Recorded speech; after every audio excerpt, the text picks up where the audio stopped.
I alluded to this a few minutes ago, but let me ask it specifically. What evidence is there of, if any, of a polarization among Americans regarding the role and responsibilities of government?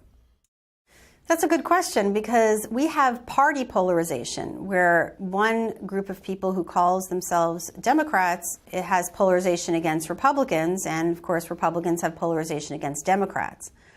Partisan polarization is very different from ideological polarization, and it's the latter part that's much more complicated in recent decades.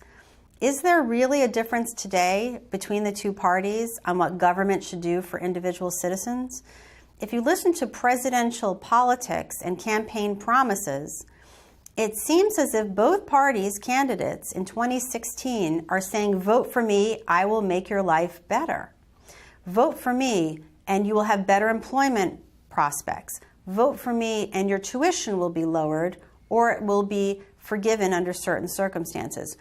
I can take care of healthcare problems. If your job goes overseas, I will try to get it back. These are promises that Democrats and Republicans make, and it's part of our contemporary understanding of the role of government. In other words, there is no pro-government party and anti-government party anymore. Although we sometimes talk in those ways, I do not see a lot of difference between the types of promises that Democrats and Republicans make to the voters about the role of government in helping them. Can you address how civil discourse can help address the challenges we face? Obviously, there seems to have been an erosion of civil discourse. I think that's fair to say. How can it help? Well, in the United States, we have always wanted to have debate and deliberation. And this goes back to the Constitutional Convention itself. The 55 delegates who met in Philadelphia in 1787 had differences, but they decided to act civilly toward each other, and they recorded in the convention notes that they had differences, but they kept them in a civil way to the confines of the official conversations. At night, they would socialize together, they were separated from their families, and they had to treat each other with a certain amount of humanity.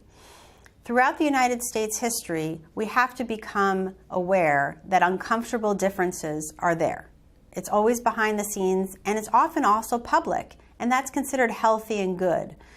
We don't want to have a paranoid society where people are afraid to express themselves, and that could lead to secret associations that might plot things against the government. The beauty of freedom of speech is that people should be unafraid.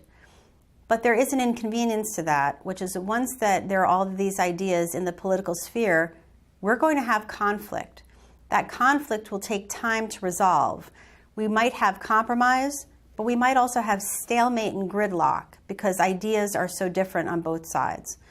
So the answer is that civil discourse is very time-consuming, and in the meantime, there are real problems to be solved. Is more talk always the answer? Maybe not, but it's part of our cultural fabric.